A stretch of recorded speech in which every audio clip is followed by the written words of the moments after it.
ओम शांति। आज सुनते हैं बाप दादा के 22 जुलाई 2020 के मधुर महावाक्य।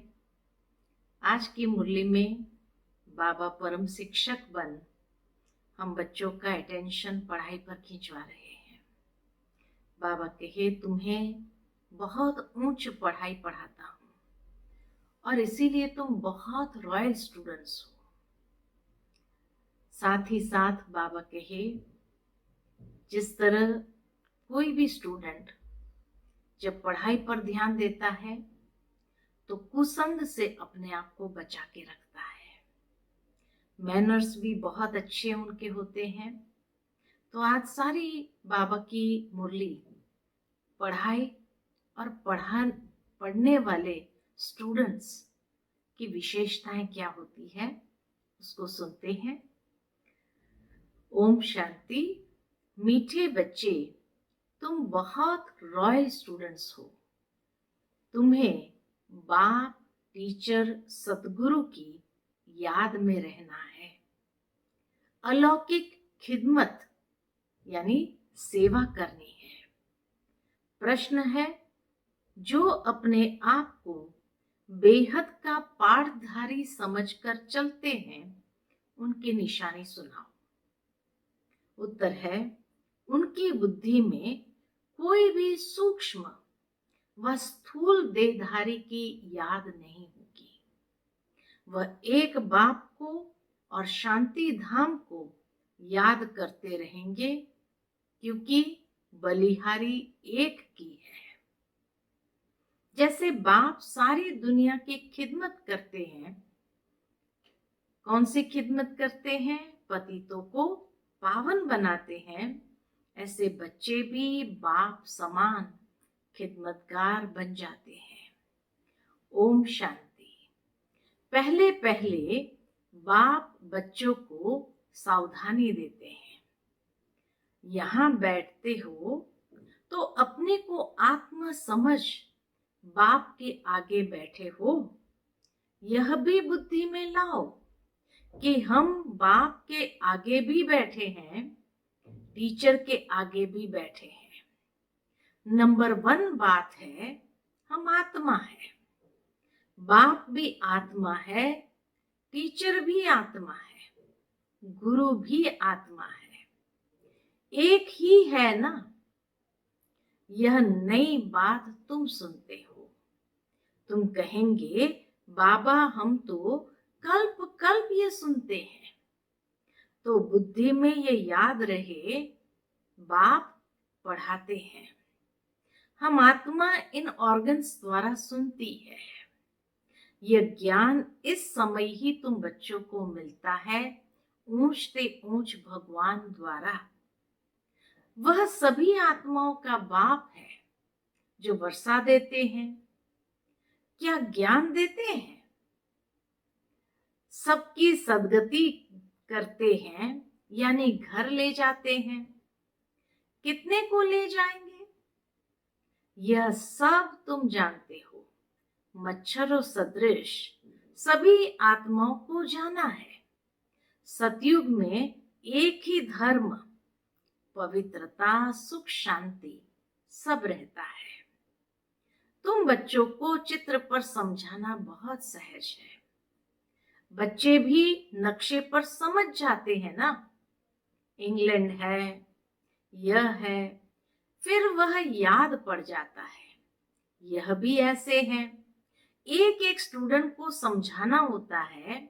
महिमा भी एक की ही है। शिवाय नमः। ऊंचते ऊंच भगवान, रचता बाप घर का बड़ा होता है ना। वह हद के, यह है सारे बेहद के घर का बाप। यह फिर टीचर भी है, तुमको पढ़ाते हैं। तो तुम बच्चों को बहुत खुशी रहनी चाहिए। तुम स्टूडेंट भी रॉयल हो। बाप कहते हैं, मैं साधारण तन में आता हूं। प्रजापिता ब्रह्मा भी जरूर यहाँ चाहिए। उन बिगर काम कैसे चल सकता है? और जरूर बुजुर्ग ही चाहिए, क्योंकि एडॉप्टेड है ना, तो बुजुर्ग चाहिए। कृष्ण तो बच्चे बच्चे बोल ना सके, इसलिए बाबा को बुजुर्ग शरीर चाहिए। बुजुर्ग शोभता है, बच्चे को थोड़ी कोई बाबा कहेंगे। तो बच्चों को भी बुद्धि में आना चाहिए हम किसके आगे बैठे हैं। अंदर में खुशी भी होनी चाहिए। स्टूडेंट कहाँ भी बैठे होंगे, उनकी बुद्धि में बाप भी याद आता है, टीचर भी याद पड़ता है। उनको तो बाप अलग, टीचर अलग होता है। तुम्हारा तो एक ही बाप टीचर सतगुरु है। यह बाबा भी तो स्टूडेंट है। हाँ, ब्रह्मा बाबा भी तो पहला नंबर स्टूडेंट है, पढ़ रहे हैं। सिर्फ लोन पर रथ दिया हुआ है और कोई फर्क नहीं है। बाबा कहे बच्चे और ब्रह्मा बाबा में कोई फर्क नहीं है, सिर्फ ये तन लोन पर दिया हुआ है, बाकी तुम्हारे मुआफिक ही है। इनकी आत्मा भी यही समझती है जो तुम समझते हो। बलिहारी है ही एक की, उनको ही प्रभु ईश्वर कहते हैं। यह भी कहते हैं अपने को आत्मा समझ एक परमात्मा को याद करो, बाकी सब सूक्ष्म व स्थूल देहधारियों को भूल जाओ। तुम शांति धाम के रहने वाले हो, तुम हो बेहद के पाठधारी। यह बातें और कोई भी नहीं जानते। दुनिया भर में किसको पता ही नहीं है। यहाँ जो आते हैं वह समझते जाते हैं और बाप की सर्विस में आते जाते हैं। ईश्वरीय खिदमतगार ठहरे ना। बाप भी आए हैं खिदमत करने, पतितों को पावन बनाने। हाँ? कौन सी खिदमत करते हैं? पतितों को पावन बनाने की खिदमत करते हैं। राज्य गंवाकर फिर जब दुखी होते हैं तो बाप को बुलाते हैं। जिसने राज्य दिया उनको ही बुलाएंगे। तुम बच्चे जानते हो बाप सुखधाम का मालिक बनाने आए हैं। दुनिया में यह किसको भी पता नहीं है तो सब भारतवासी एक धर्म के। यह है ही मुख्य धर्म, सो जरूर जब न हो तब तो बाप आकर स्थापन करे। बच्चे समझते हैं भगवान जिसको सारी दुनिया अल्लाह गॉड कह पुकारती है, वह यहाँ ड्रामा अनुसार कल्प पहले मुआफिक आए हैं। यह है गीता का एपिसोड जिसमें बाप आकर स्थापना करते हैं। गाया भी जाता है ब्राह्मण और देवी देवता, क्षत्रिय नहीं कहेंगे। ब्राह्मण देवी देवताए नमः कहते हैं क्योंकि क्षत्रिय तो फिर भी 2 कला कम हो गए ना। स्वर्ग कहा ही जाता है नई दुनिया को, त्रेता को नई दुनिया थोड़ी कहेंगे। बाबा कहे त्रेता को नई दुनिया थोड़ी कहेंगे। पहले पहले सतयुग में एकदम नई दुनिया। यह है पुराने ते पुरानी दुनिया। फिर नए ते नई दुनिया में जाएंगे। हम अब उस दुनिया में जाते हैं, तब तो बच्चे कहते हैं हम नर से नारायण बनते हैं। कथा भी हम सत्य नारायण की सुनते हैं। प्रिंस बनने की कथा नहीं कहते हैं, सत्य नारायण की कथा है। वह नारायण को अलग समझते हैं, परंतु नारायण की कोई जीवन कहानी तो है नहीं। ज्ञान की बातें तो बहुत है ना, इसीलिए 7 रोज दिए जाते हैं। 7 रोज भट्ठी में रहना पड़े, परंतु ऐसे भी नहीं यहाँ भट्ठी में रहना है। ऐसे तो फिर भट्ठी का बहाना कर बहुत ढेर आ जाए। पढ़ाई सवेरे और शाम को होती है, दोपहर को वायुमंडल ठीक नहीं होता है। हाँ, बाबा कहे पढ़ाई या तो सवेरे होती या शाम को होती है, दोपहर में वायुमंडल ठीक नहीं होता है। रात्रि को भी 10 से 12 तक बिल्कुल खराब टाइम है। यहाँ तुम बच्चों को भी मेहनत करनी है, याद में रहे सतो प्रधान बनने की। वहां तो सारा दिन काम धंधे में रहते हो। ऐसे भी बहुत है जो धंधा धोरी करते फिर पढ़ते भी है, जास्ती अच्छी नौकरी करने के लिए। यहाँ भी तुम पढ़ते हो तो टीचर को याद करना पड़े जो पढ़ाते हैं।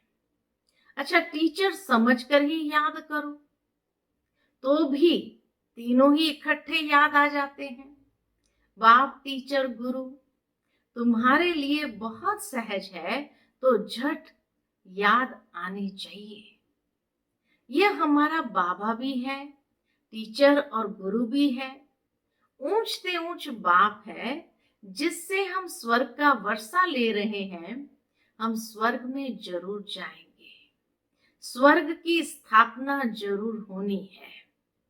तुम पुरुषार्थ सिर्फ करते हो ऊंच पद पाने लिए, यह भी तुम जानते हो। मनुष्य को भी पता पड़ेगा, तुम्हारा आवाज फैलता रहेगा। तुम ब्राह्मणों का अलौकिक धर्म है, श्रीमत पर अलौकिक सेवा में तत्पर रहना। यह भी मनुष्य को पता पड़ जाएगा कि तुम श्रीमत पर कितना ऊंच काम कर रहे हो। तुम्हारे जैसी अलौकिक सेवा कोई कर न सके। तुम ब्राह्मण धर्म वाले ही ऐसा कर्म करते हो तो ऐसे कर्म में लग जाना चाहिए, इसमें ही बिजी रहना चाहिए। बाप भी बिजी रहते हैं ना। तुम राजधानी स्थापन कर रहे हो, वह तो पंचायत मिलकर सिर्फ पालना करती रहती है। यहाँ तुम गुप्त वेश में क्या कर रहे हो? तुम हो incognito, unknown warriors, non violent. इसका अर्थ भी कोई समझते नहीं है। तुम हो डबल अहिंसक सेना। बड़ी हिंसा तो यह विकार की है जो पतित बनाती है। इनको ही जीतना है। भगवान वाच काम महाशत्रु है। इन पर जीत पाने से तुम जगत जीत बनेंगे। ये लक्ष्मी नारायण जगत जीत है ना। भारत जगत जीत था। ये विश्व के मालिक कैसे बने, यह भी बाहर वाले समझ न सके। इस समझने में बुद्धि बड़ी विशाल चाहिए। बड़े बड़े इम्तिहान पढ़ने वालों की विशाल बुद्धि होती है ना।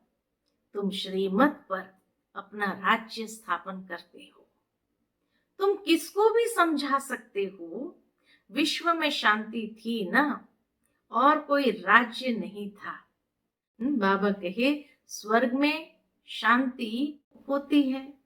बहिस्त को कहते ही है गार्डन ऑफ अल्लाह। सिर्फ बगीचा थोड़ी होगा, मनुष्य भी चाहिए ना।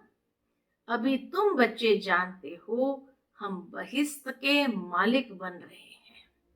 तुम बच्चों को कितना नशा रहना चाहिए और उच्च ख्यालात होने चाहिए।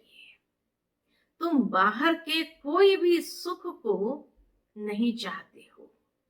इस समय तुमको बिल्कुल सिंपल रहना है।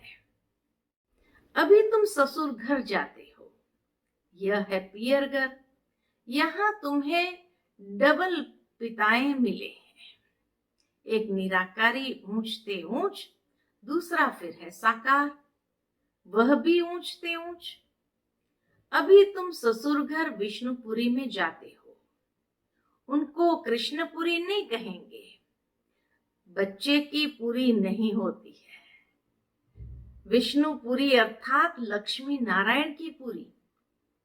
कितनी सूक्ष्म बात यहाँ बाबा समझाते हैं कि बच्चे की पुरी नहीं होती है, राज्य नहीं होता है, क्योंकि बच्चा तो प्रिंस है। इसीलिए विष्णुपुरी कहा जाता है या लक्ष्मी नारायण की पुरी कहा जाएगा। तुम्हारा है राजयोग, तो जरूर नर से नारायण बनेंगे। तुम बच्चे हो सच्चे सच्चे खुदाई खिदमतगार। बाबा सच्चा खुदाई खिदमतगार उसे कहते हैं। हाँ, बाबा सच्चा खुदाई खिदमतगार किसको कहते हैं? तो बाबा सच्चा खुदाई खिदमतगार उसे कहते हैं जो कम से कम 8 घंटा आत्म अभिमानी रहने का पुरुषार्थ करे। बाबा कहे जो कम से कम 8 घंटा आत्म अभिमानी रहने का पुरुषार्थ करते हैं।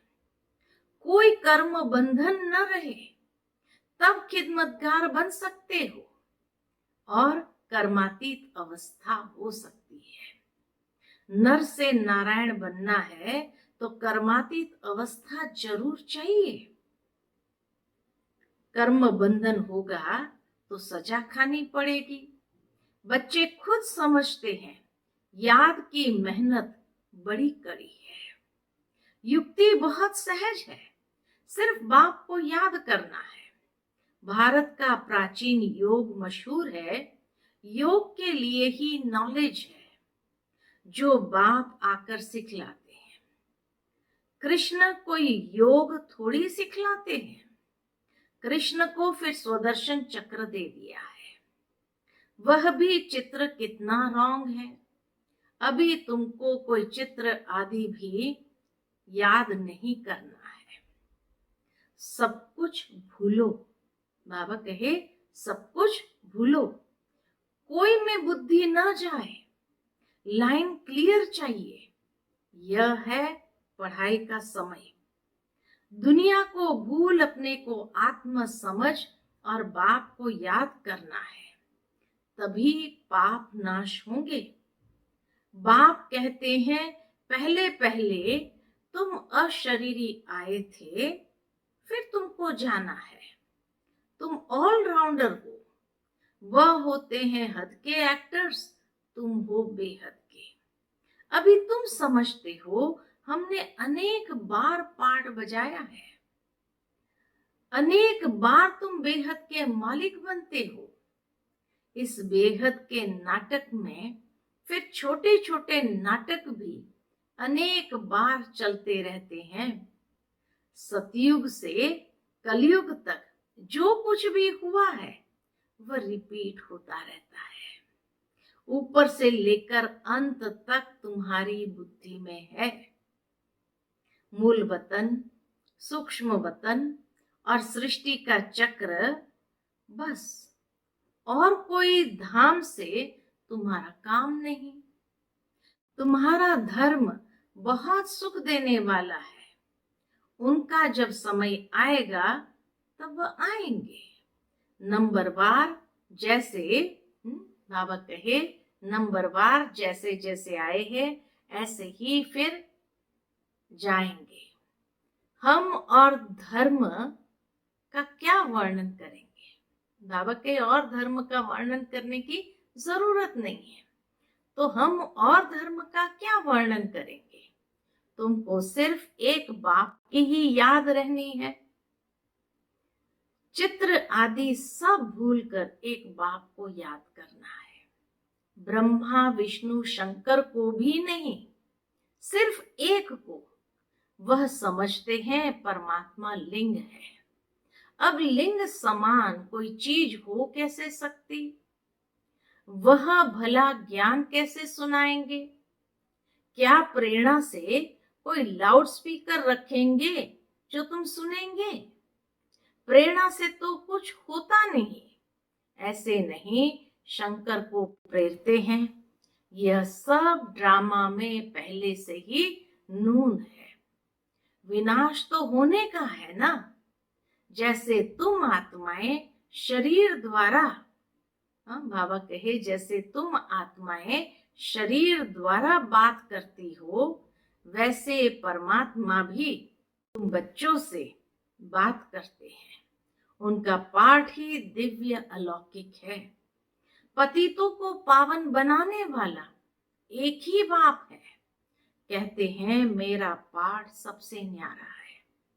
कल्प पहले जो आए होंगे वो आते रहेंगे। जो कुछ भी पास्ट हुआ ड्रामा, इसमें जरा भी फर्क नहीं। फिर पुरुषार्थ का ख्याल रखना है, ऐसे नहीं ड्रामा अनुसार हमारा कम पुरुषार्थ चलता है, फिर तो पद भी बहुत कम हो पड़ेगा। पुरुषार्थ को तेज करना चाहिए, ड्रामा पर छोड़ नहीं देना है। अपने चार्ट को देखते रहो, बढ़ाते रहो, नोट रखो, हमारा चार्ट बढ़ता जाता है, कम तो नहीं होता है। बहुत खबरदारी चाहिए। यहाँ तुम्हारा है ब्राह्मणों का संग, बाहर में सभी है कुसंग, वह सभी उल्टा ही सुनाते हैं। अब बाप तुमको कुसंग से निकालते हैं।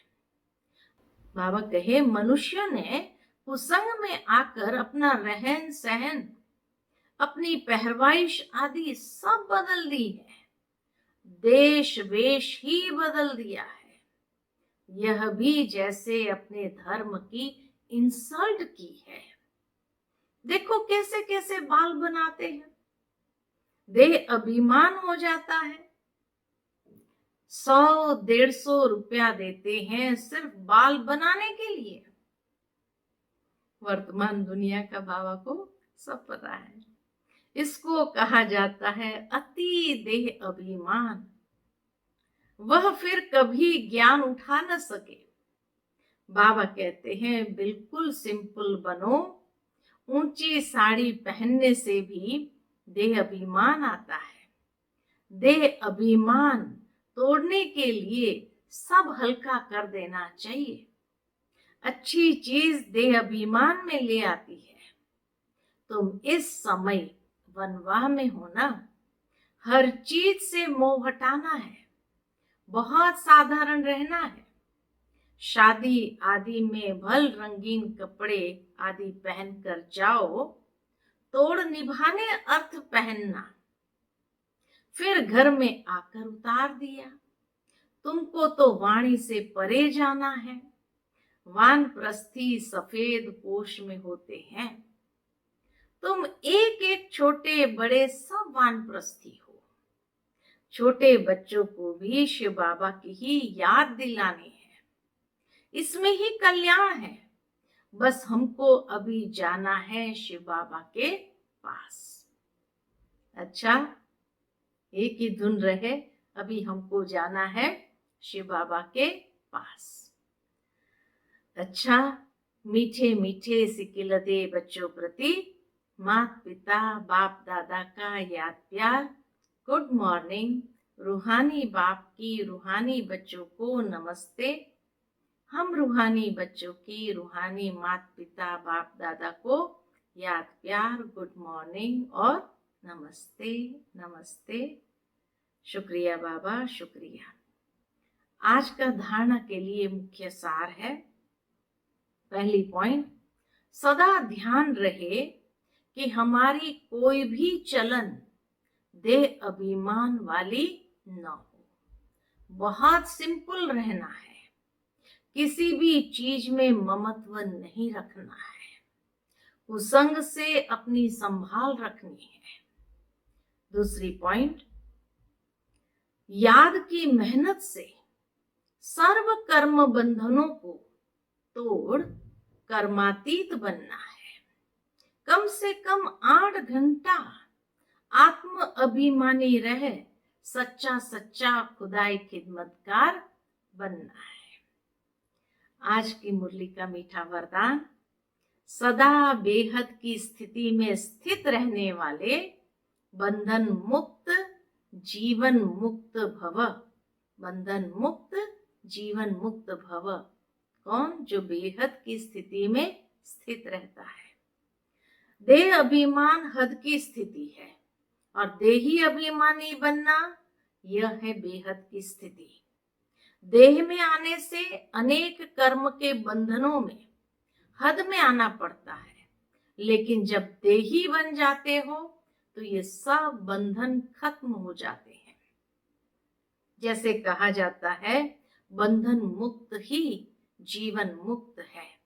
ऐसे जो बेहद की स्थिति में स्थित रहते हैं, वह दुनिया के वायुमंडल, वाइब्रेशन, तमोगुणी वृत्तियां, माया के वार, इन सब से मुक्त हो जाते हैं।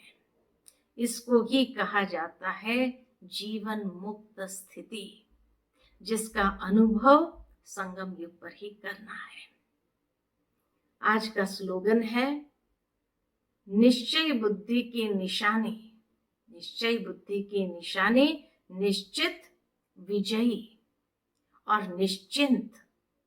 उनके पास व्यर्थ आ नहीं सकता है, उनके पास व्यर्थ कभी आ नहीं सकता है। तो ये थे आज के मधुर महावाक्य। आज की मुरली से हम यही प्रेरणा अपने लिए सारे दिन के लिए लेंगे कि आज बाबा ने सच्चे खुदाई खिदमतगार किसको कहा, जो कम से कम 8 घंटा देही अभिमानी होकर सेवा में लगे रहे। दूसरी बात, बाबा ने आज जो दृढ़ संकल्प में और मजबूत करने के लिए कहा, बेहद की स्थिति में रहो। वरदान में कहा बेहद की स्थिति किसको कहा जाता है? देही अभिमानी स्थिति। तो बेहद की स्थिति में रहना है और निश्चय बुद्धि होकर के रहना, अर्थात निश्चित विजयी और निश्चिंत। तो कभी व्यर्थ संकल्प भी हमारे अंदर नहीं आ सकता है। तो आज यही प्रैक्टिस करनी है, बेहद की स्थिति, देही अभिमानी, तभी हम खुदाई खिदमतगार बन करके व्यर्थ से भी मुक्त, जीवन मुक्त, बंधन मुक्त अवस्था का अनुभव करेंगे। अच्छा, ओम शांति।